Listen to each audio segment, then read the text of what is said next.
Au nom du Père et du Fils et du Saint-Esprit, ainsi soit-il. Chers messieurs les abbés, chères sœurs et chers fidèles, nous sommes aujourd'hui exactement au milieu du carême. Et comme vous le savez bien, l'Église veut souligner aujourd'hui, ou exprimer de quelque manière la joie qui nous attend, la joie de Pâques, la joie de la résurrection, la joie du ciel. C'est pour cela que la liturgie d'aujourd'hui est un peu différente. Elle est plus joyeuse que pendant les autres semaines, les autres jours des carême. Et il y a derrière ces détails une idée très précise. Ce n'est pas seulement une question d'impatience. Tout ce qui est beau, tout ce qui est joyeux, bien sûr, on veut l'avancer, l'anticiper. C'est plus que ça. D'un côté, bien sûr, notre Seigneur prépare les apôtres à la passion, à la croix,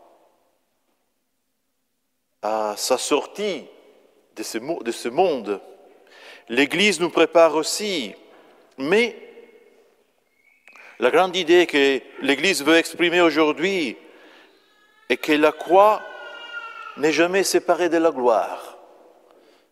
La passion et Pâques, on ne peut pas les séparer. On ne peut pas séparer la pénitence et la joie. Il n'y a pas de joie véritable si elle n'est pas précédée par la pénitence.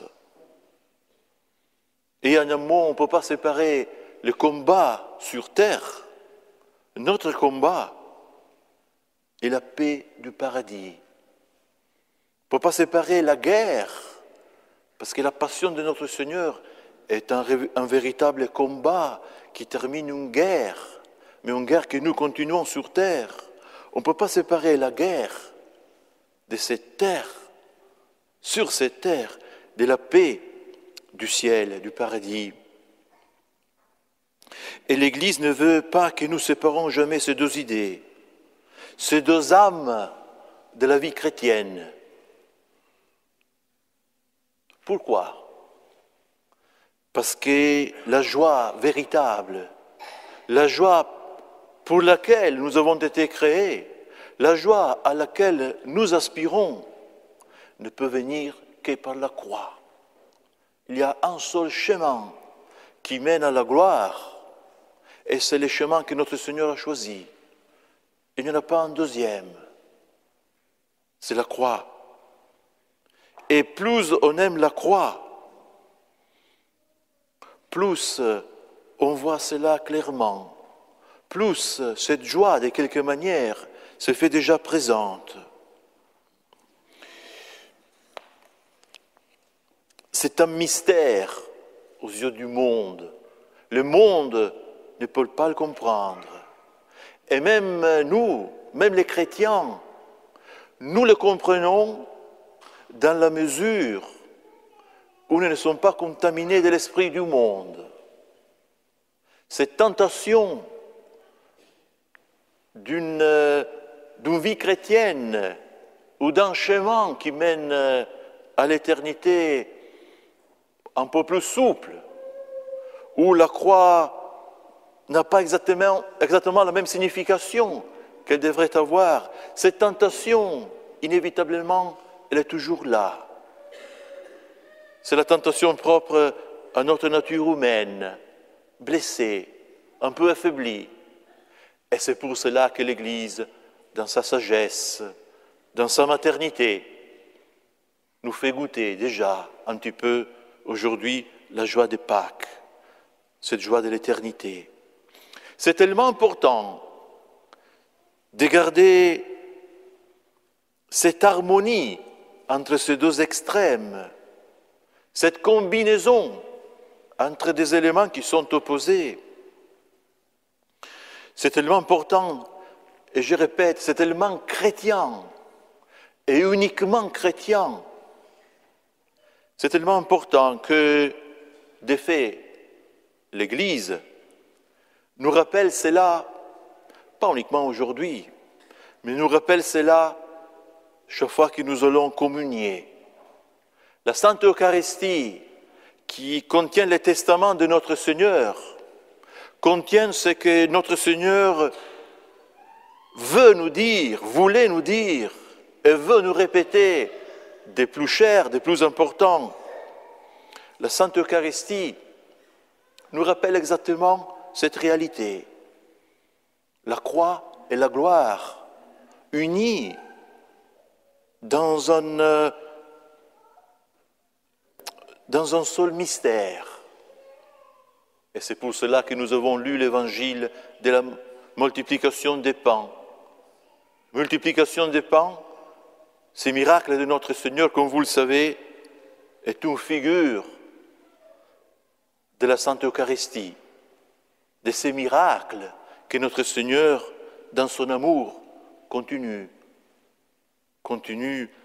à œuvrer jusqu'à la fin des temps sur nos autels.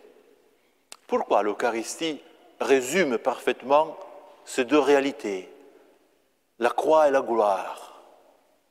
C'est que la Sainte Eucharistie est le fruit de la passion, est le fruit de la croix. Sans notre Seigneur immolé, sans notre Seigneur qui donne sa vie, qui se livre, nous n'aurions pas l'Eucharistie. L'Eucharistie est véritablement le résultat de son amour, mais d'un amour qui s'est exprimé par la croix, qui est passé par la croix. Ne l'oublions jamais. Derrière l'Eucharistie, il y a la passion de notre Seigneur, il y a la mort de notre Seigneur. Sur l'autel, réellement, nous continuons d'une façon sacramentelle, nous continuons à adorer notre Seigneur dans l'acte même de son sacrifice.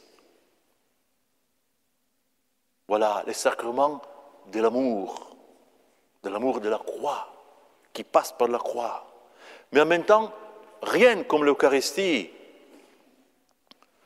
nous fait anticiper de quelque manière la joie du paradis. Pourquoi? Qu'est-ce que c'est le paradis? En un mot. C'est difficile de le décrire ici sur terre. Nécessairement, les mots nous manquent. Il faut attendre. Néanmoins, le paradis, c'est exactement notre Seigneur qui rentre dans chaque âme des élus et il la remplit. Il rentre dans l'âme de chaque élu et lui donne une joie incomparable, éternelle, inadmissible. La joie propre à l'union de l'âme avec lui. Union qui sera parfaite, absolue. Une joie telle qui va empêcher à l'âme de désirer autre chose, d'avoir d'autres idées, de chercher une alternative, comme nous faisons tout le temps ici sur terre. C'est une joie inadmissible, pleine et totale. Saint Paul les décrit très bien. Personne n'a entendu, personne n'a compris et ne peut comprendre, ne peut entendre ce que Dieu a préparé pour ceux qui l'aiment. Mais alors vous voyez pourquoi l'Eucharistie est réellement le testament de notre Seigneur, car il n'a qu'un désir, c'est de nous mener au ciel, au paradis. Et par la Sainte Eucharistie, notre Seigneur veut commencer déjà ici sur terre à nous donner cette union, quelque chose de cette union qui sera parfaite au ciel, de cette joie qui sera parfaite au ciel. L'Eucharistie est réellement le sacrement de la joie, mais d'une joie que seulement l'âme qui désire réellement notre Seigneur peut expérimenter. La joie d'une âme que l'âme peut expérimenter dans la mesure où elle a ses désirs. Voilà comment les deux extrêmes, la passion, la joie, la gloire, sont unis dans ces mêmes sacrements. C'est tellement beau. Et encore une fois, c'est tellement chrétien. Et vous voyez que, et c'est ce qui se passe aujourd'hui, lorsque les âmes perdent l'essence de la croix, perdent par conséquent les désirs du paradis. Les deux choses vont ensemble. On désire l'éternité dans la mesure où on aime notre Seigneur et on désire notre Seigneur. Et du moment qu'on désire notre Seigneur, parce qu'on désire notre Seigneur, on aime la croix. Les deux choses vont ensemble.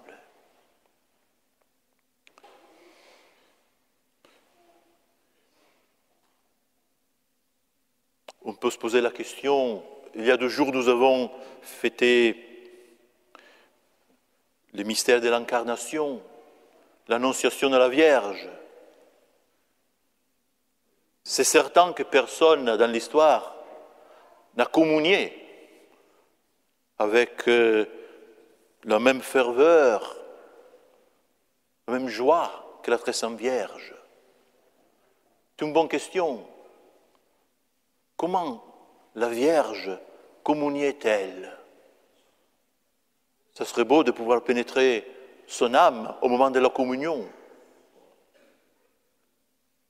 Ce qui est certain, dans l'âme de la Vierge, les souvenirs de la croix, les souvenirs du calvaire, l'image de notre Seigneur mourant, avec tout ce que cela signifiait, avec les mystères qui étaient derrière, était présent dans son âme avec la certitude du ciel, la joie du ciel, la joie de cette union avec son Fils, union incomparable, que personne d'autre, même pas parmi les plus grands saints, jamais ne pourra avoir. Et ces deux idées, ces deux images, de la croix et du paradis, c'est s'enchevêtrer à chaque communion dans l'âme de la très sainte Vierge. Eh bien, cela doit être aussi notre communion. Chaque fois que nous allons communier, chaque fois que nous revenons à notre place avec notre Seigneur, chaque fois que nous essayons de dédier quelques minutes après la messe, c'est cela que nous devons avoir présent. Ce n'est pas nécessaire d'augmenter nos paroles, de lire beaucoup de prières. Ce n'est pas nécessaire. Mais ce qui est nécessaire, c'est de garder toujours ces deux idées unies entre elles. La croix et la gloire.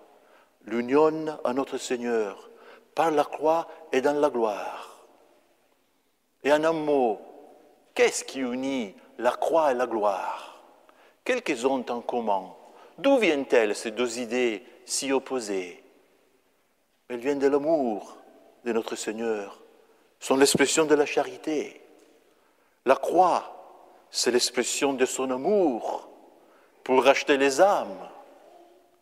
Et le paradis, c'est l'expression consommée de son amour, parce qu'il veut rester avec chacun d'entre nous.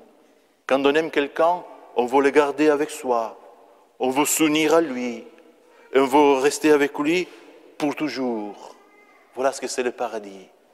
Et voilà comment, dans les deux cas, nous avons deux faces de la même médaille. Nous avons, dans les deux cas, l'expression de cet amour infini que notre Seigneur a pour chacun d'entre nous. Ainsi soit-il, au nom du Père et du Fils et du Saint-Esprit, ainsi soit-il.